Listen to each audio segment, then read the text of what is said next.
We are back again already with another episode. It is episode 31 of the All About Counter-Strike podcast. James Banks here, Devilwalk on the other side, as always. And you might be thinking, why the hell are these guys doing another episode so soon? Well, just to explain, the last episode just a few days ago was focusing on what we saw in Bucharest groups and also Chengdu, because Chengdu starts in literally 8 hours from now. And I'll do my time and date thing because it is the 2nd of November, 2025. It is 7:57 in the evening for me over in Ukraine. And for Devilwalk over in Sweden, it is 6:58 right now because the time just changed as I was saying that. So whatever, it's just close enough. I'm just going to give you a horror story to start off with Devilwalk. Remember, I'm going to China next week. So when we filmed the Chengdu and the Hong Kong episode,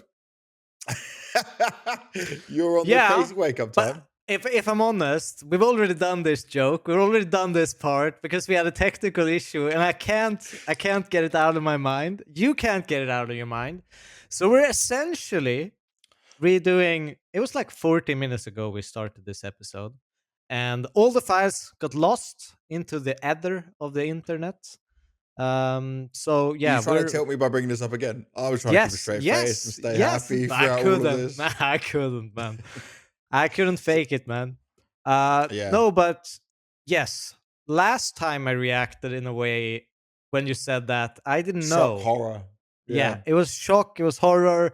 It's I was like, now. what the hell? You didn't even tell me about this. But now I'm a little bit more prepared this time.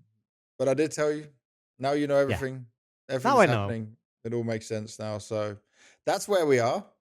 We're going to be starting off by just making this episode about what we saw for the playoffs of Bucharest, going through all of that, going for the teams that made it there. So starting point for Bucharest, right? Let's just look at the 8 teams that made it to the playoffs. Aurora, Legacy, Saw, GamerLegion, Pain, Liquid, Bait, Heroic. The only name that's kind of like a wild name to have in there was Saw. For me, that's the most unexpected one, you know? Yeah, and I think it's a little bit because they've been flying under the radar. They've kind of, we had Mischief here on the show, and he gave SOAS a great example of how to do VRS right. They're attending just the right amount of tournaments to kind of fill those buckets he talked about for the VRS points. And I think it's also why we've seen so little of them. They've kind of filled up their buckets. They took a pause. They've been, grinding away at home, and they've been doing it probably the most efficient, but it also means that we as people who watch a lot of Counter-Strike, we don't get to see them as much, and we probably underestimate them. And there's also the point that other people, they don't have as much prep. I mean, we obviously saw them at Philadelphia, which was obviously kind of the RMR for the major. That was their hope for the major. Yeah, and it was everyone against Saw, and they didn't really make it in the end, but they've been playing it smart, and obviously here they've had a great performance in this tournament. Something that you're outlining that we probably don't expect them to be in a playoff position, especially with the Fnatics and NIPs and Astralis kind of, and even Gentlemates to some degree dropping out of playoff contention. So yeah, good on them. And also, where we got to start with on our 5th to 8th place team is good on Heroic, because Alkaren comes back in, right? He ends up, it was CAC he missed, right? I'm trying to think, what was it that he missed? There's one event he missed. Yeah, they had Hades standing in, right? So Alkaren comes in. He's back with the team again. He's playing through this event, thrown into it. Very, no time between CAC and Bucharest. They go straight from there to their 4th place at CAC. They beat NIP, Betboom, and Aurora to go 3-0 in group stage. That was just hella impressive, yeah? Now, I know xFloud will be the standout player because he was the 2nd highest rated player of the whole tournament. But I need to talk about Nilo, because I've spoke about xFloud before. Nilo had his best event in the Heroic jersey and showed us more of what I would say is what he was hyped up to be. Over and over again, people kept saying, oh, yeah, Nilo's going to be the next best thing for Sweden. He's going to be so good. He's up-and-coming player. He's going to have good showing when he gets onto a proper team. Well, he just had a really good showing, and I'm hoping this is a sign of things to come. Because if you can unlock him to play this good regularly, consistently, that's a formidable Heroic. Yeah, I think it's a great Heroic even to some degree. If you pull in, xCloud continuously having these performances where you're just like looking like one of the better players of a tournament. Nilo, as you mentioned, he probably, I mean, I think we're starting to see him kind of, obviously, he was bought from for Heroic. He was instantly on the bench because of some Yep. kind of personal issues that we don't really know anything about. And it's almost like he didn't have any off season. He didn't have any, kind of lenience into growing into that lineup on the get Yep. go. So he's kind of had to do it on the fly when they're playing official games. And as you say, we're starting to see it. I still think there's more to come from for Nilo until he gets into that shape where, obviously someone like Device put him on the top 20 list of prospects, and then there was a couple of other people as well who had high praise for him as a player. Yeah. And yeah, I think we're starting to see it, but we also have to be, impressed with the heroic in the sense of, I mean, we've touched on this multiple times, like Saul Hmm. leaving, when Toby's coming in. I didn't really know what to expect, but I actually have to, again, just say good job because Yeah. I thought that they would be almost skydiving in the rankings once all the things are getting replaced that's all kind of implemented where you continuously as a CS team you know you pick some strats that aren't working anymore, you replace them, and you update things.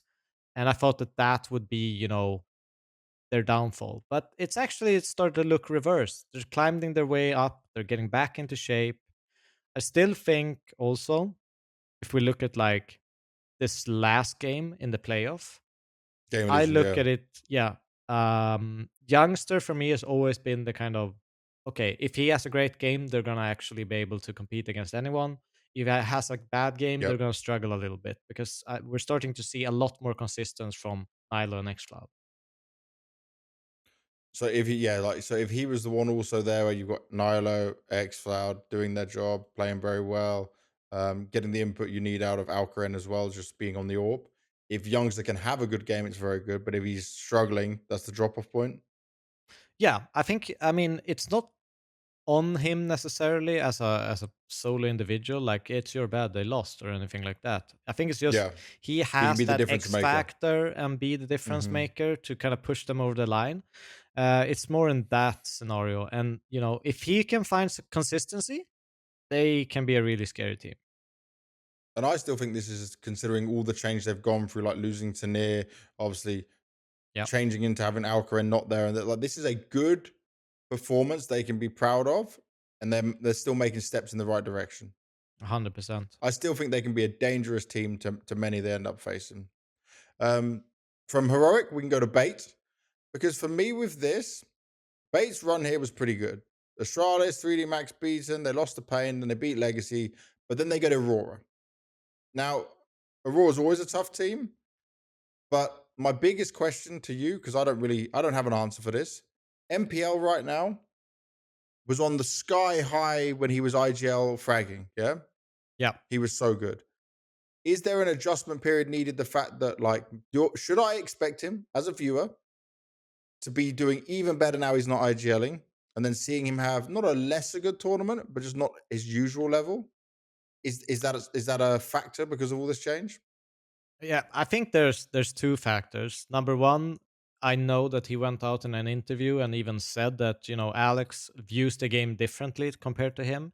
So I think Yep. there's a comfortability thing with how he sees CS philosophy, and he obviously put himself in very front forward roles, did a lot of plays within his calling style, Hmm. and he knows what's right. He has that automatically back in the brain, so he can kind of do his moves and do what makes sense for the team. I think there's an adjustment period for him in terms of kind of relearning Alex CS philosophy and implementing himself into that role and finding the right ways to take space and do his moves so it makes sense for them. So I'm Yeah. expecting a little bit of a dip for him while he adjusts to the freedom of that. But it's also, and I just came, I was just thinking about this because it's also Alex's first time IGLing, I think. Second, he did CAC. Okay, yeah, but it's his first time in that Oh, as role. being, yeah, yeah, yeah, yeah, yeah. Yeah, you're So correct.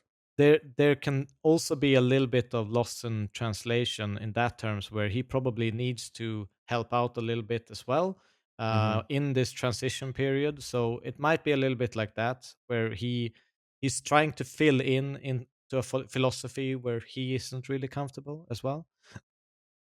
So Okay. once that gets sorted out, I'm expecting a little bit better performance from him. I feel like the game for them against Aurora, they Yeah. definitely had a chance to win it on Dust 2. The Aurora win 13-10.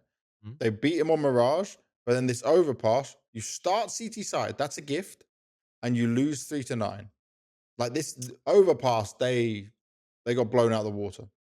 Now I remember Xantares popping off, having a great game, but I mean, I just don't feel like that series was so close to being a 2-0 debate. So close. Yeah, and I mean, Overpass is one of those maps. Like if you're not having a good CT site, like you're screwed. You're not making that comeback. It's too easy for Aurora. They're too much in pressure when they get to the T side. They probably need to, continuously force to kind of catch up and get that early round to turn it. It just makes it Mhm. a little bit easier for Aurora because they have to take those gambles.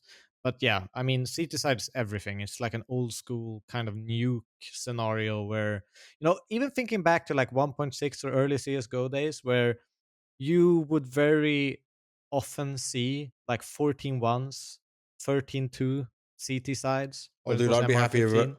I'd be happy with like a 12. If you get 3 T rounds, you actually feel like you can win the game. But it's like you win T Pistons, like, yes, we got everything we needed. Yeah, well, I won't be too harsh on Bait because there's a lot of change. I will still say this is a very positive sign for them going into the major. They had more reps, more land games. Like I'm kind of sat in a position of saying this is a good step for them still. Like from Star Series to CAC to this, they're adjusting, they're changing things. And remember, the MPL told me back at Star Series, he said that like there'll be a world where I'm not IGL. So they were ready for this. They were planning for it. And it Yeah. seems to be at least figuring things out at the right time. Yep. Next team, Liquid. Now they are that I'm sorry, Liquid, but this was disappointing. So their whole run, they lost to Aurora in the group stage, but they beat Legacy, Bet, Boom, FlyQuest. Beating Legacy again is obviously very solid. They beat Legacy back at CAC as well. Then it's the Saw game in the quarterfinals. Now, I know we already spoke about you could maybe underestimate Saw. It's the way they lost. Now, we didn't see Yeah. this game because we were recording the other episode of the podcast during this. Liquid win Ancient 13-4. We go to Train, they lose 13-2. Okay. By the way, they started on the CT side. Inferno, they lose 13-1. They start on the T side. Dude, Naf, Elise, Shuhei, Nerds have all won tier 1 tournaments. This is a team who should be able to bounce back from that train and fight back. Now, we don't know what happened in the team because we don't know why it got so bad. But the only little detail I can give them here is that for Liquid, this doesn't mean as much. And maybe they thought because they won so easily on Ancient that, okay, we've But got this now. It's only that's when Saw. experience has to come in. Like, don't underestimate I these know. guys. But my thing is the experience should come in when you get dumpstered on train, you should be able to fight back on the next map, not do worse. That's like alarm bells. Like, what the hell is going on here? Why are you losing 13-2 and 13-1? Make it make sense. I mean, there's no explanation. I mean, you could even argue like, okay, if you're that unstable on these maps, why are they even in the veto process? You could argue, they should be able to wake up. I'll excuse like one map, but as you said, you Mm-hmm. can't have it two maps in a row. That's embarrassing. That's Yeah. like, I mean, what are you even going to talk about? Like, they didn't stand a chance. They didn't even deserve to go through. Like, as a player, as a coach, it's just Mm-hmm. like, what the fuck? Yeah, they were better. Yeah. Let's move on. Because they probably want to forget about this. I mean, we didn't even have a chance to see it. We thought we would, recording a fast episode last time. but it happened In a so normal quick, series, we'd have we definitely didn't even caught the have a last map. chance. Yes. Yeah, if it was a Yes. normal series, no problem at all. But this, yeah. So I'll say this for Liquid, they're on the other side of this. 5th to 8th isn't terrible, but it's not what I expect when you've got Pain, GamerLegion, Saw, Legacy in front of you. I would expect a Liquid to be at least in the grand final when there's no 3D Max there. At least fighting for that third place decider. You know, something like that. This is still a worrying sign for me. And by the way, they're not at Chengdu. They're not at Hong Kong. But now they've only got practice time for the major. But that's everything right now. Yeah, but I also feel like Liquid, we judge them in the sense of like an Australis to some degree, Yeah, where but okay, I they do that a they lot. they are a little bit above where the ranking actually is, because they had a good I can't remember the event, but when they played really good and kind of made it into the major because of this string of results that they got, and it just bumped them out so much in the rankings, and it's way more than they probably deserve to be in, and they're just Hmm. on that line of continuously getting invites to these kinds of events. I'm scared that if the improvements, because I'll be clear, I see gradual improvements from Liquid, but I'm not sure it's going to be Yep. fast enough compared to other teams to kind of keep their rankings and keep a hold on that space, which is super important, by the way, to keep those Hmm. invites flowing throughout the year so they can prove themselves against the best teams. I'm not 100% sure they're developing fast enough for that. No, I'd agree. And I like right now, my biggest thing, let's see, they're in what? They're probably stage 2 of the major. No, this is Europe. So they're stage 1. I keep forgetting that they're now Europe. So they're stage 1 of the major. No. Are they stage 2? Did they make stage 2? Okay, they're stage 2 of the major. Like, I don't see them making stage 3. No, not a chance. Not with current form. And we don't even know half the teams that they're going to be going up against, but like they are so beatable right now and obviously under pressure. This, by the way, this is a playoff game. There's no arena, no crowd, no stage. Yeah. So they got work to do. They've got time. They've got like 3 weeks now to practice, grind. Hopefully no one goes home, and they just grind it out and go from there. But I'm a little bit nervous for Liquid. Um, our last 5th to 8th team, Pain. Now, Pain had a pretty solid run, man. I had almost given up on Pain. They were nearly not in the VP corner because that's a real low down position to be in. But like after Austin Major, top 4 of the Austin Major, they just kept going down. It was like 9th to 12th at Cologne, 9th to 16th at Blast Bounty. The Fissure event wasn't bad, but obviously a lot of top teams not there. 9th to 12th at CAC, losing to Fnatic and FUT. So they beat Gentlemates, they beat GamerLegion, they beat Bait, and then they lose to Legacy in the quarters. Now, Yeah. the thing is here, I will still take this for now as an acceptable event for Pain. It's not good. Yeah. It's not perfect. Snow obviously getting moved around positions, but at least this is making me feel like they're ramping up towards the major. It's not Yeah. completely I like, I I and also it's a domestic matchup as well.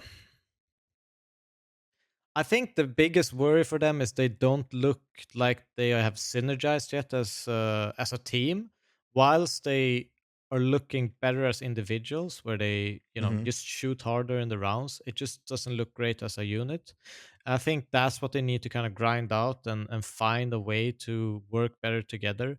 But that's, I think, also the why they changed roles for Snow, so they can get more information, because he's a very vocal, even though he's very young, he's very vocal in the server, and that's Yep. probably what they needed in that kind of front line. Um, so yeah, I I'm expecting them. It's such a weird one with Pain. I don't know what to expect. I don't know what I'm gonna get, but they're definitely not what they were at last major. They're not gonna reach a top 4. Nothing is pointing towards that. No, So not I'd right, not in the be current shape. yeah, I'd be surprised, and they should probably consider it a extremely good result if they made it into a playoff. But think of this as well, right? Because the Americas got expanded with teams doing further at the major, they're in stage 3 of the major. So they've got even more time. They've got till the 4th of December when they need to play their first game.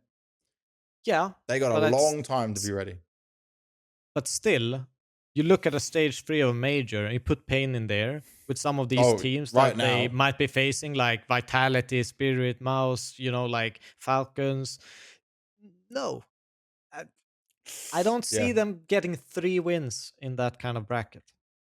And also, by the way, they've got Blast, Rivals, and Chengdu. So they're going to China first, then Hong Kong. So they're still grinding out events. Yeah. So we'll get to learn more and see what they can do. Because if this you hit 5th to 8th at PGL Bucharest Masters, well, you're going to much tougher events after that. So that's when we can have some real eyes on them. We'll have to have a look at it afterwards. All right, from Pain, we can go over to GamerLegion. So GamerLegion end up in 4th place. I'll say this is okay for them, considering like EPL, they made it through stage 1, then they go out in last place. But I'm not going to be horrible about EPL. You played Mao's Vitality Mongols. But then CAC comes along. You lose to Liquid and Lin Vision. You lost to Lin Vision as well. So you're 13th to 16th place. Bucharest wasn't pretty. They beat FlyQuest, lost to Pain, lost to Saw, beat Fnatic, beat Gentlemates, beat Heroic, lost to Aurora. Bro, that Aurora game, 13-1, 13-1. Yeah. I have no words for that. That is, and Ash will probably say it himself, he's a straight up guy. It's embarrassing. It is. I mean, when I was looking through these games, this was before I actually knew FlyQuest actually had a great tournament. But I looked at the early results, like they won against FlyQuest barely, like really narrowly. It was 19-15 overtime on Dust 2 and a 13-11. But obviously they lost against a rocky Pain. They lost to Saw and then went to win against definitely not a great Fnatic. And then the most impressive win is against Gentlemates, if I'm honest. With a 13-5 and 13-9. But I was actually on the verge of like looking at this tournament and in the middle of that group stage thinking like, oh my god, what are GamerLegion doing? Why are they looking so bad? And then they just came alive a little bit at the end and started to play much, much better. And one could argue that mid tournament, these kind of rumors of 100 Thieves coming in could have been a little bit disruptive for them. Like, the news was Just to stop you obviously there, like, guess what? PR, Towson, and Rez all performed pretty good across the whole tournament. yeah, It's but only the other two. imagine you're the guy not on the list. Yeah, the two. Yeah. So that's not ideal for them, but they obviously dealt with it, finished 4th. That's a really good result considering all the circumstances. Is this though a thing, right? Is there something between the way ZTR calls and how Ash wants to play CS that their AWPers, no matter who they seem to get, can't shine? Couldn't that be a fundamental problem, the way you play CS? Because 100%. we were harsh on Kersey, right? And Hypex is very new to this still, so I'm not throwing him under the bus like he should be replaced. But he's not finding the success they want him to find just yet, and it just seems to be a constant problem with them for as long as we talked about it. Without knowing how they actually do things, it's hard to make my judgment on it. But if you put AWPers in a very like stale set role, like we'll take Nuke for example, like you're always under heaven, you're always flashing for the yard player, you're always like kind of just spamming through smokes, and you're not pushing yourself towards that yard side to get entries, or you're not rotating around and changing positions, and then it can be really hard to get impact. But I actually make a reference. I still think Hypex has a easier job as an AWPer compared to Sadzin on Legacy, where you have, 4 very aggressive riflers. I mean, Nissim is maybe the more passive one, but he still can find some aggression. And Sadzin has to keep up with all that pace. It's almost like you're never going to get a chance to just sit still and kind of slowly work your way towards a pick. Yeah. So in that sense, I think they probably have an easier job when I just look at it from the eye test, comparably to Legacy. So I'm not convinced that's the case. And do you know what? It's starting to feel like the only thing Game Legion has is this overpass. Other than that, they've not like overpass. They get some good wins against, but if they come up against a decent team like Aurora on overpass, they can't win it. I'm not just talking about the 13-1, but it's like Game Legion seems like they have this pocket overpass. If that doesn't work out for them, everything else is going to be a bit of a struggle, you know? Yeah. And like Well, they lost to Saw in the third place decider, yeah. And we can again argue the fact that Saw might want it a little bit more, but points are very valuable for Game Legion right now. But you would still put Game Legion beating Saw right on paper before looking at that game. before this tournament, I would, yes.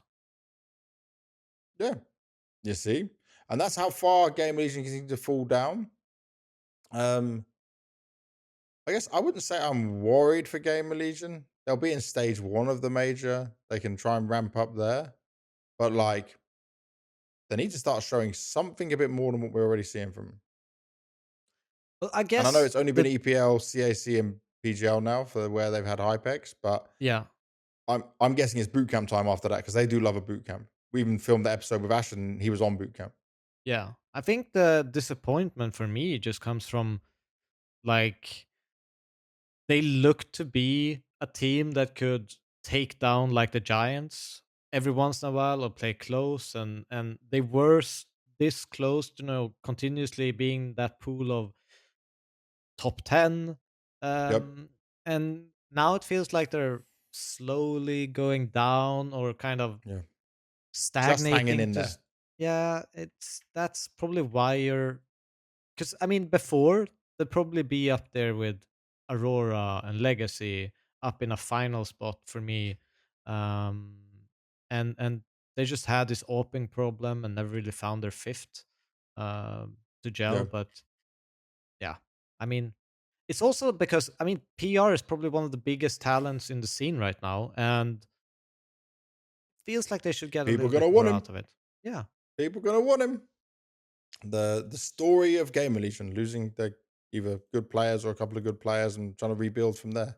That is yeah. Ash's life. That is what he's condemned to here. So to third place, the team that beat Gamer Legion for it was Saw.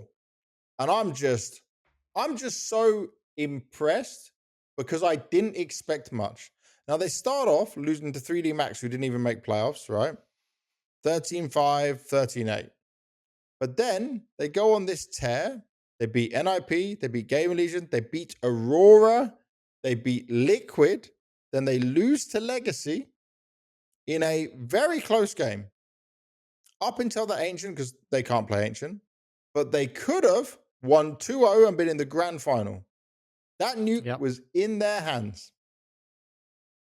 They were up, that was it. They were up 12-10 and they lost the last 2 rounds on their CT side. I feel like Legacy, obviously, they're used to going to overtime. They're used to playing out these drawn out games. They keep these things running. But this is huge for Saw. Huge for VRS. They're currently ranked 15th now. Huge for their mentality. Mutiris, by the way, has had to rebuild without Roman there. Aragorn's come in, crazy, agile, and these players didn't have the same experience of the Saw we saw that was making Cologne playoffs, right? And pulling off upsets.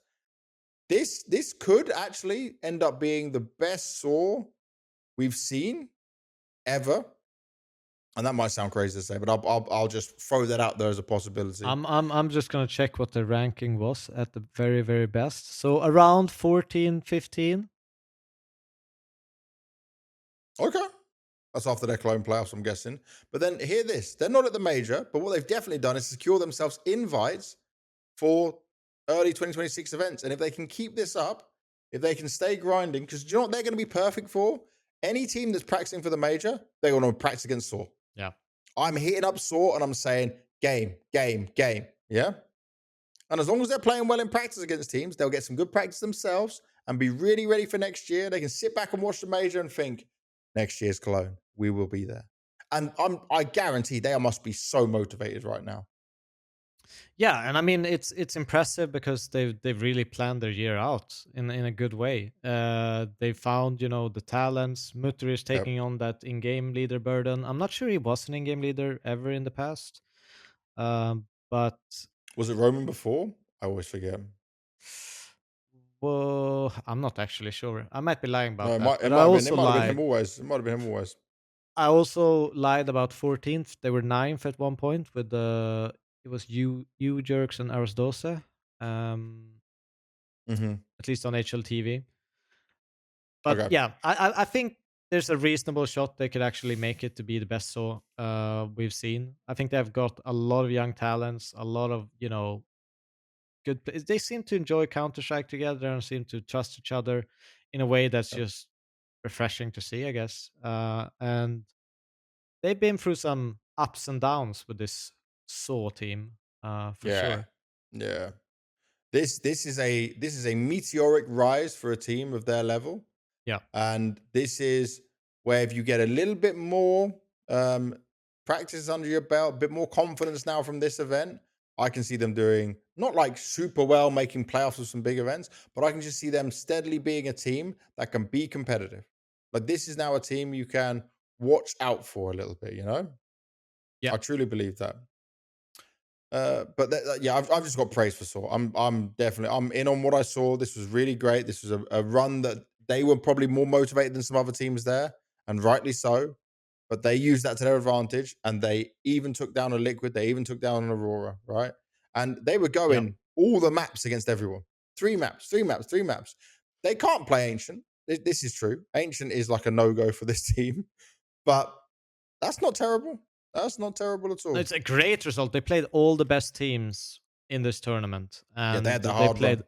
Yeah, they had a really tough run, and they made it third. That's Look, you look, know, look at their end run, right? So they started with 3D Max and lost to him, but then they bounced back and beat Aurora, Liquid, GamerLegion twice. You know, like yeah, that on its own is just impressive. Okay, so from Saw, enough praise on Saw. Legacy, second place, dude. Like even though they came second, these guys are fucking winners in my eyes. And I'm sorry for swearing, but I am so hyped about this. Richard Lewis said this so well on the desk. He said that it reminds him of the luminosity of old, when they were coming yeah, up and they were never out of a game. This is it. We spoke about this on the podcast. The fact that they can go every map right to the wire, go to distance, and they still have energy. And do you know what's selling it for me? I know Lux really well. I was literally DMing Lux, talking to him, going through. He was sad at first when he got removed from Pain, yeah, willing to take over this new IGL challenge and willing to work with a bunch of new players. And he's got them not only believing in him. When I spoke to Demal at the Austin Major, Demal was like, "Oh, I just listen to Lux. Lux tells me to do this, I do this. Sometimes I make a play, I just do something. But me and Lux figure these rounds out. We work on the mid rounds, how we want to approach the situation together. Like these guys believe in him as a leader and as a captain, and that shows because your captain is clutching crazy rounds. He's pulling up big numbers to save your ass in matches. He is a frag in IGL. And we can talk about Lato, we can talk about Demal, we can talk about Sadzin, but Lux comes away as the MVP because they were down and out, right? They lost the first two maps, 13-11, Dust 2, which has always been good for Legacy as well. Then they lose Mirage 13-8, and you think, okay, that's it. Train goes to overtime and they still pull it out. And once they hit that overtime switch, I was like, that energy is going to be there. That momentum's going to be there. Like, this is a team that enjoy playing Counter-Strike together. yeah.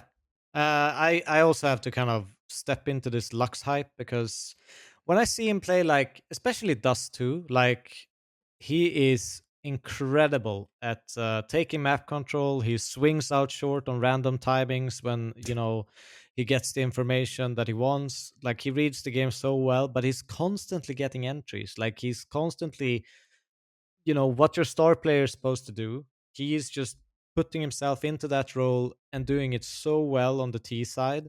Um, and it's I think he also kind of settled them a little bit because I think Legacy was a bit more crazy before, but now they have a little bit more of a balance where sometimes they'll slow things down and do things like, I guess, properly.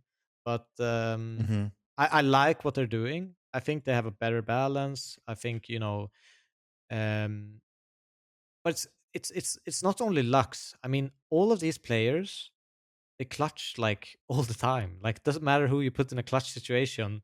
I almost like 1v3. I'm almost betting Legacy.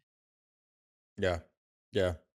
Dude, the clutch is they had the most clutches of any team. I think that was already spoke Yeah, about in plenty of places. I saw tweets about it as well. He's not always putting up numbers, but he's having impact.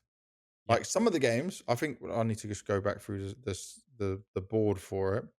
But like it was Inferno, was it? He came up just like incredible. Yeah, 2.17 rating on Inferno. You know? A Literally plus saving 10. time throughout that game for his other players to come online. Like Nissim was having a stinker. Nissim ended that series. So Inferno was 13-8 to Legacy. Nissim was 4-16. But guess what? They were still hyped. They never looked down. They never looked out of it.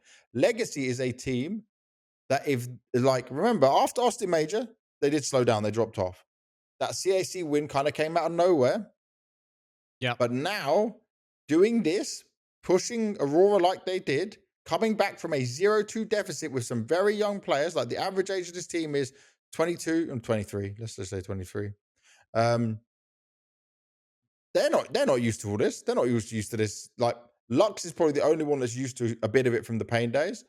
And yet they're still holding their own and they're still looking strong. And I feel like this is a team now where if they just get a few more big events with them, keep going, they can be a title. I'm not going to say title contender straight away when there's still Fury and stuff, but like a dark horse at tournaments that could come through and have a deep run because they never give up.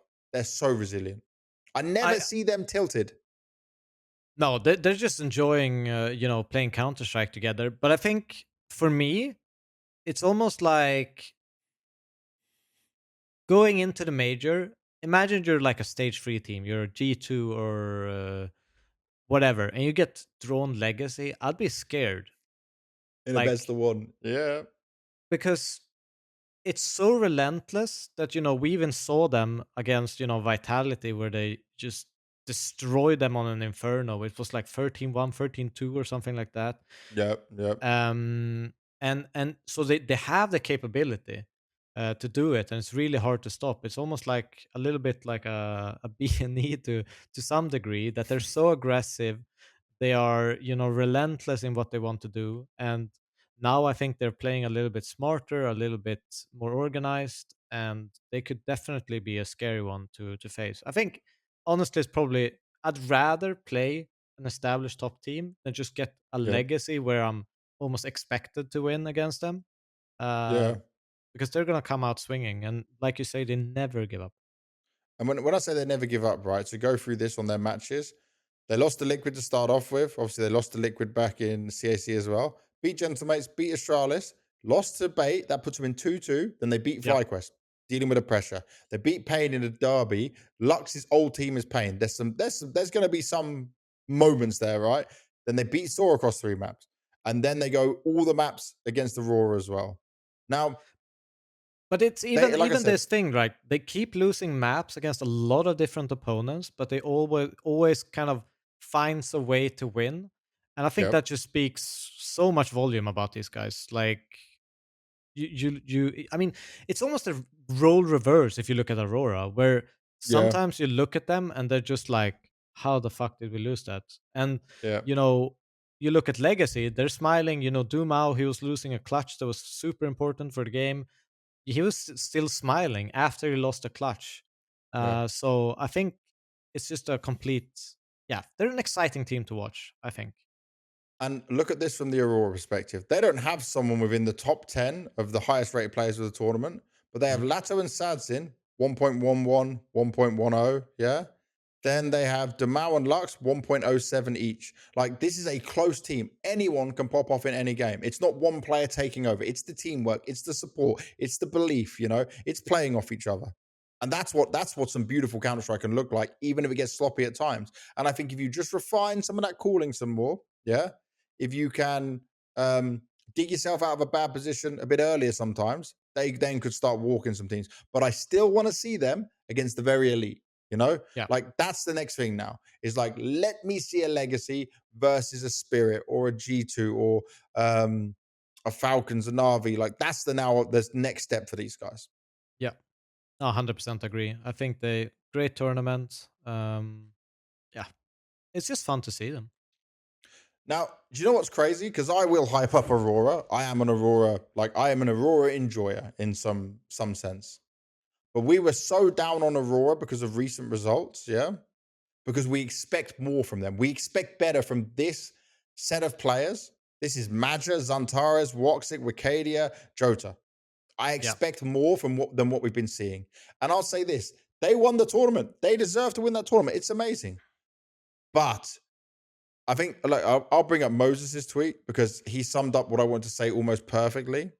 Moses said, if Aurora go on to lose this grand final, I think it might just kill the team. I would agree. I was thinking after being 2-0 up, losing in overtime on train, if you lost it, the team would just because everyone except for Maja and Woxic towards the end had lost belief in being able to win. And this is it. Aurora won the tournament, but in some ways, it was just about by the skin of their teeth. A win is a win. Give them the trophy. But my God, when they came back from that train, yeah, I still think because we know they got their performance coach in ESWC, yeah, so in Esports World Cup. Before then, they didn't have an analyst. They didn't have a performance coach. We spoke about it on this podcast. They've still got a way to grow because, bro, there was 4 players on Aurora trying to bring life back into Xantares to like, bro, you are the Turkish Terminator. You can kill these guys. You can end them now. Because he looked like, we're winning rounds, but I'm just playing, just going, click, click, headshot. To be Maybe fair, he kill. kind of always looks like that. But bro, they at one point, the mood looked so bad that I thought they'd lost it purely because of that. The mental looked gone. And I stupidly tweeted out, Xantares starting off the series really well. What was the first map? Dust 2, right? So let's have a look at Xantares. Xantares 1.95 rating. Then goes on to Mirage, 1.60 rating. And like even on train, he was topping the scoreboards. He was on the mega carry. But Inferno, he slowed down a bit. And on Nuke, he just took a while to get going. And it's just like, if their mental was that little bit stronger, if they could stay fired up and focused, I don't think this series would have been that close. Well, I think there's, I mean, the thing with Aurora, when I look at them, first of all, we've talked about the map pool. I don't think there's like a map I necessarily pick and like, okay, they're gonna automatically win that map against this opponent. I don't really feel like that. They're gonna pick different maps against different opponents, and it's just a little bit of a scary moment when they do. The other thing is, I think they're way too over-reliant on Xantares having a great game. If he doesn't, they're almost certainly losing a map or two, even a best of 3, and they probably don't even make a grand final at that point. So that's the good one they're thing. looking for is like huge as well. It's not just like a normal 1.20, 1 point, like they want him to skyrocket in order. He needs to be like a top 5 player in the world for them to like do well. Exactly. And it's a little bit too much for me to have faith in them doing that consistently. I think the third point is I feel like Voxic is slow starting in a lot of series. I'm not saying that needs to be replaced or anything, but needs to figure out a way to start, a map good. You can look at Train, first half, 4 frags, 9 He was deaths. non-existent. Yeah. Didn't exist on the server, ends up being like one of the best players on the server after switching to CT and playing some of he kind of carried them through to that overtime. But I don't like, obviously it's going to be a scary situation when you're getting 4 frags and a half and you're the AWPer on Train. I feel like he needs to be able to get more he needs to start faster. I don't know what it is, but it feels like he always has kind of a Oh, slow start to games, and I want to him to for Aurora to be a competitive team. He needs to be on hmm point from the very start. It can't just be relying on Xantares to drop 20 frags the first half. Like that's not yeah. reasonable. But also this, Woxic ended up being a lower rated player across the whole series than Madger. Now, look at the first 3 maps for the series. Dust 2, Mirage, Train, Yeah, all maps where I'm looking for Woxic, especially Train. I remember some masterclasses that he put on Train at the beginning, and he loves this map, by the way. I thought that this is a god tier first 3 maps for him to shine. And the one reason I'm not as harsh on him, and this is just reading body language, I'm not reading the game, I'm not looking at the numbers. I was harsh on Xantares. Woxic, though, no matter how shit he was doing, he was still heading the game. But I agree with you, just the output wasn't there. He was still trying to hype up his teammates. He was still roaring. He was still going for it. Great. But it's like, Woxic, you are better than this. You are. And obviously, they had like a mouse issue at one point. He had to change mouse mid tournament. By the way, him and Xantares, by the way, still use a wired mouse. He's not changing. He just believes. I spoke to him when we did the Astana 1v1 between him and Dong, and he just yeah. uses the same mouse pad, the same mouse, and hasn't changed in like 10 years. 10 years of the same stuff. I told him, bro, I can give you that exact mouse from Zowie in wireless, and it'll be better. I promise you. He's like, nope. I tried it. I won't use it. Because for him, everything has to be exactly the same. Everything picture perfect. But that just goes to another point about their mental. And I'm not going to say Woxy had a mental block in this game, but I will say that like where did he end for like the whole tournament? Let's have a look at this, because obviously Xantares ends up being MVP anyway. But I like don't think Woxic Woxy's was that whole bad. tournament wasn't bad. No. 1.05. It's just we know, and especially the opportunities he had, he should have been doing better than that. Yeah, I will give him a little bit of a pass because of just how Aurora kind of played their T sides. It will be a little bit hard to be an AWPer when you're constantly playing 5v5 CS, executing into sites. It's going to be a lot of chaos, a lot of flashes. It's not going to be like getting as clean kills as if they would be a little bit more defaulty, trying to move people around. It's not really set for him on the T side, but there is still rounds where I see him. Okay, now you have an opportunity, and he's not really getting the success that he needs. Yeah, Especially like you look at train like Ivy pokes and stuff like that. I just feel like, yeah. I mean, Aurora is the better team, the Legacy. To be yep, fair, they have the better individuals. They're all like theoretically on paper, they're a much stronger team. I think yeah, sometimes they just make it hard for themselves because if you look in this series, Legacy was constantly 3 or 4 guys defending whatever execute they were throwing. Didn't matter hmm if it was, a Mirage, a Train, an Inferno, or a Nuke. It felt like no matter where Aurora was going, Legacy had a read, especially on Train and Inferno, the maps that Legacy won.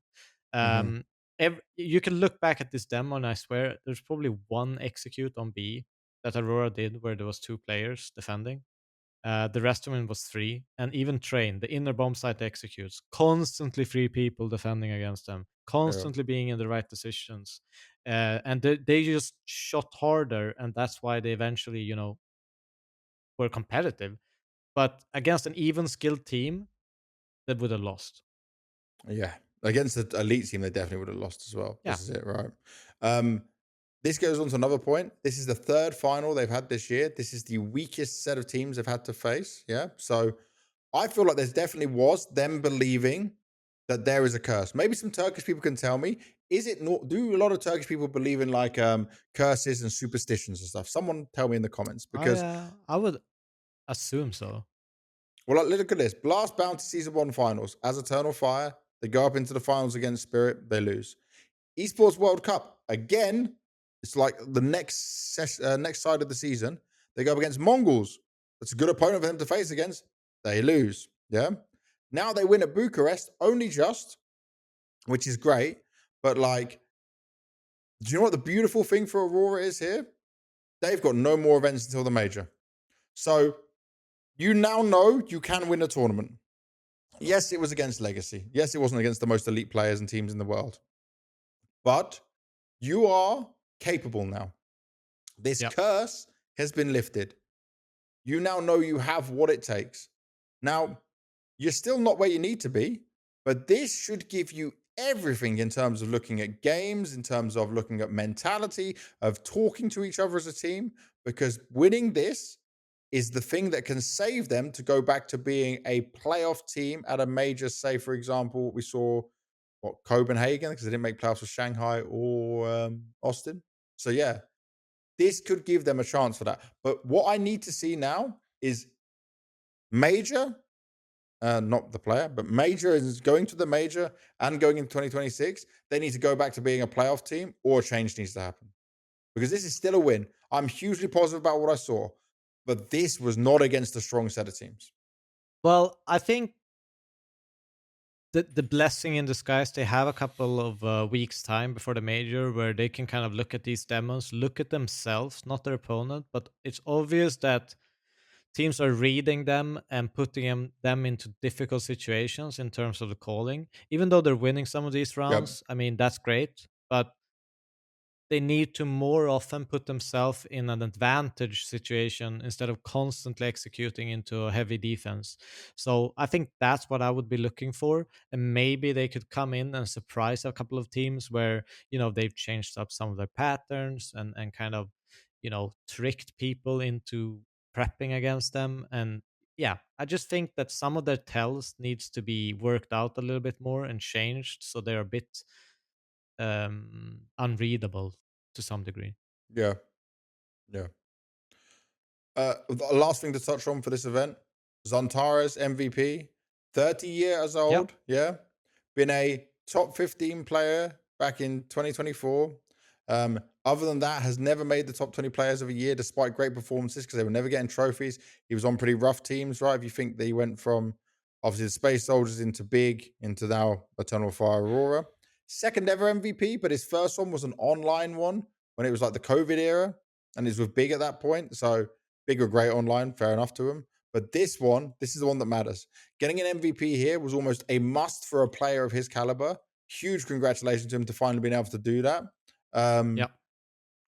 But it's still, I guess, in his like if he's super competitive, which I'm sure he is, he's now looking at this and thinking, okay, I've done this, but boy, I want to do it against like beating a Vitality or a Spirit or a Falcons in a final. That's the next thing now. This is, for me, this is a great result, but it's a stepping stone for all of them. And by the way, Xantares was a clear MVP. There was no one else even close, because you want to look at the stats, you want to look at how that all went down. Yeah, Blame F, 1.42 rating across 8 maps, but Xantares, third overall, 1.27 across 23 maps. He is the reason it was even possible for Aurora to be there. Yeah. I mean, without him, they would not. I don't think they would make playoff without him. If I'm honest, like they are so reliant on him, and it Yeah. shows. And he stepped up, and they got the win. So easy MVP. And you know what? I saw so many people as like a final thoughts on the PGL Masters Bucharest.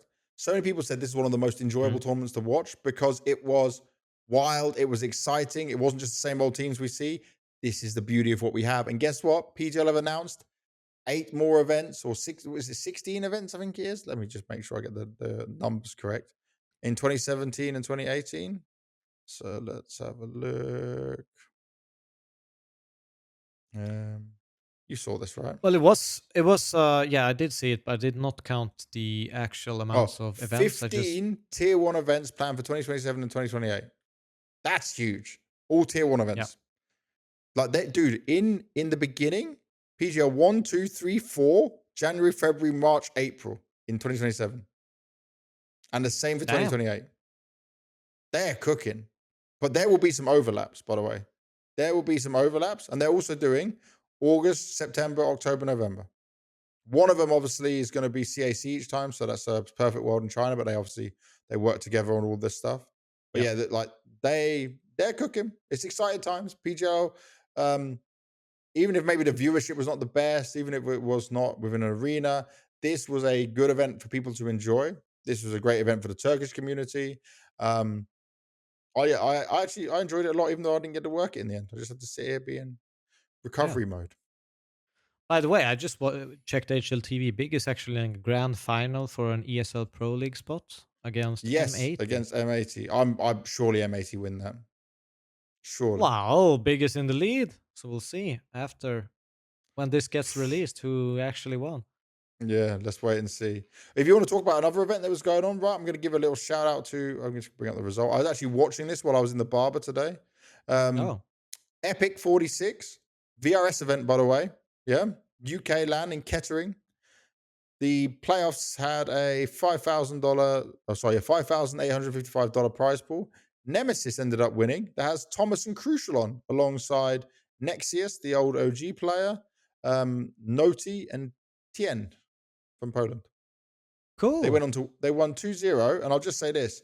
I don't know how many how do we see past VRS points? This is so crazy. I just found out that Crystal was helping coaching this Amanek lineup min late. Oh, okay. Well, look what It's they just did. like a They have jumped up. Oh no, we don't see their points. They're 106 right now in the VRS rankings. I don't know if it probably isn't updated yet, right? But they will get a boost for that. Say they will become 97th. Okay, they'll become like, so that's a good jump up for them, you know? Little Yeah. events like this is what we, obviously the level of teams here was not the same. They beat Amanek's team in the final, which was Amanek, SBT, and 3 Polish guys, Polo, Skit, and Exist. But these are the things we need to also look at just for where you can get some extra points, what teams are attending. So shout out to Epic Land, continuing to bring some European players and teams over to have a look at that. It's where I actually started my CSGO career, at least in some sense. Not bad. Let's look at some of the news then. We've only got 2 topics on this. First one, I'm going to take this with a pinch of salt, right? I'm going to read Nicholas. He is the CEO of GamerLegion. His name is Leggy, L3GI. Guess it's worth to share. We had a chat with 100 Thieves a few weeks ago about their intentions to come back to CS, but there is no active discussion about selling any players or cores. We focus on the team we have right now. Let's get that third place at PGL. Obviously, they didn't get third place, but you had a chat still. He admitted to having a chat. So even if he wants to shut the rumors down, yeah, I don't take this as he's not going to sell the core. Because I'll say one thing this guy has done is he's made a lot of money selling teams and players. Yeah. Well, it also means that there's no active, like he could have just said to 100 Thieves, like, okay, let's talk after the major. So there's technically no active discussions. So it's He's got good wording, but I'm just going to say rumors can still be very true. I'm not, by the way, I don't like it for Ash and I don't like it for GamerLegion as an organization, but I love it for 100 Thieves coming back with Rain as potentially the IGL, you know? Yeah. Like, I think that's, it's a great one. I think it's the right step for Rain, and it's going to be exciting to see what he can kind of bring in that role. and you know, one other bit of news we'll touch on, Devilwalk. Valve seem to be rejecting a lot more stickers designs this year. So I'm going to link to the post I'm reading as well. So we'll go through it, right? There you go. All right. We'll get our editors to put these pictures up as well so you can go through it. So I'll just go through the list of names. Rez, so many stickers getting rejected this major, mine included. Fully hand-drawn sticker as well. Very odd. What's going on in Counter-Strike? I don't know if they try to DM Counter-Strike, but they should also try that rather than just tweeting. Please, because by the way, if you try to go through the Counter-Strike notifications, good luck. You're not even these guys are being seen, you know? It's never happening. Case Ryan says, please accept my new sticker. It's not AI. I used to be an artist. That's pretty cool. Sonic, his one. He actually put a picture up of it. Oh man, Counter-Strike designed my new signature once again. I'll just tell him this. Remove the thing that looks like a hedgehog for Sonic the Hedgehog, and they will accept it. I know what you're trying to do because people who might like Sonic would then buy a sticker and put it on, but they're not going to go for anything that's close to copyright. So if he just wrote his name Sonic in the cool way he did and removed the hedgehog looking thing, I'm pretty sure that gets accepted. True. But so they are very harsh on this stuff. Because they have these guidelines, like you should be able to write it all in like less than 5 seconds or something like that. And also, the 5 second thing is I can't even write my own name in less than 5 seconds. No, if you wanted to look readable, I'm not tying myself for this, but that seems a bit crazy. Because by the way, when I was in Shanghai Major, I was there when the players were having to hand draw it, and the Perfect World staff were watching them do it. And like Flamesy had about 5 or 6 different attempts at whatever he was doing, you know? Like It is pretty rough. Shoutout shared last 2 majors. Both these stickers got rejected. The first one, I don't understand why it got rejected. The second one, I don't want it to be rejected. It is a chicken, but like he can draw that pretty quickly. Yeah, but I think for the first one, it's really wide, right, in terms of like the letters and stuff like that. Because I Yeah. think that people, what I mean is essentially, I think they probably looked at that and said like, oh, is he gonna have this like, I don't know, I call it a bingo pen or something, like this wide ass markers that you use. No one's Sometimes you gonna get have given them by that for fans. autograph. Yeah, but true. Some of them you get them by fans. You have some massive ones given to you. But I don't think the bingo marker sticker is gonna fly. That's all I'm saying. Okay. Then Snow from Pain. Sticker rejected again. LOL. I tried to make a tribute to my grandpa and my dad, but they didn't accept it. The thing is, it's not just a tribute to his granddad and his dad. That name he's put there, Zhao, yeah, is also his first name. So I don't know why they didn't accept that. Snowy Zhao is like, dude, what the hell? So Sonic's one, I can understand, but it is getting like we need some creative stickers. We've been seeing players so many times. I don't want them all to be like cancelled out in this. Come on, But man. I don't even mind that they are rejecting like some stickers. But what is crazy is like they're not even telling you what you did wrong. Yeah. Give them They're a just reason or explain so they can they're learn. just stamping it like Rejected. rejected Rejected. and then move on. Yeah, that's tough. That's actually tough. And I feel bad for him, man, because the stickers mean so much to these players. Like by the way, if a player has a good sticker, I'm like, if that Shuei one came out, I'm all in it. I would love it. I'm so down. I'd give me the chicken one, that's fun. Just the guidelines are the guidelines, but give them the feedback. I agree. And another thing to feedback on, did you see I tweeted like after that final that happened for the Aurora final? I said, hey, Counter-Strike, this final is the reason we need a best of 5 major final, please. Ah, yes. 3,200 likes on that bad boy. People are agreeing. I don't know if Valve's going to pay attention, but one day we will remove best of ones, all best of threes. I don't care if it adds extra broadcast days. It's not about me getting paid more. Add a C stream, whatever. Like this can work. And then also just we've had Thunder pick now and this where they were epic finals. One was a reverse sweep, one wasn't. And people were then telling me, but Na'Vi don't have a good map pool. This is bad for your Na'Vi. I'm like, you know what? I want the best Counter-Strike. I just want the best Counter-Strike. That's what would make me happy. I mean, you shouldn't really either like if a team is good on 2 maps, they shouldn't be winning events either. So yeah, it's kind of fair. Do you know what? This major Devilwalk, I'm going to take you with me because you're much smarter than me. And I'm going to drag you in front of Valve and put you in their room and just lock you in there for a while. So you best prepare your analyst brain and talk to them in a very smart way, like I know you can, because they would, I'm sure, listen to you. Bring back MR15. Major champion, coach, and player, analyst of the major now. Leave Devilwalk with the devs for like a couple of hours. Let's see if they can pay attention. Because I'm going to keep saying this. Players need to go and talk to him more as well. Like, I feel like Sponge is always talking to him, so he's always in there. But I think Sponge would even agree. Players are the most valuable to go talk to him. Yeah. People like you are more valuable to go talk to him, right? It's like these are the kind of people we need to have in conversations for the benefit of our game, the growth of our game, and what we can see going forward. So, public service announcement: players go and talk to the Valve devs. They're there at every major. I'm pessimistic about these talks, but sure. I'm just going to say, as your loyal friend and podcast host, you ain't got a choice. You're going. I need you. I'm sending you. I will even push you in the room, wave, and then lock the door behind you. It's gonna be awkward, man. No. Hi. You'll be fine. Everything will be fine. It'll all make sense, I'm sure. But that's it. We're at the end. As always, thank you very much for watching. A couple of shorter episodes. The next one will be out at the end of Chengdu before Hong Kong starts. Be ready for it. Make sure you're liking, subscribing, commenting. We always reply to your comments. Submit your questions on the Discord. We appreciate all of it. Devilwalk, over to you. I always do all of this and just take it from you and then leave you with nothing to say. Yeah, follow us, subscribe. That's all he leaves me. Oh yeah, No, wait. but Look, thank you for watching.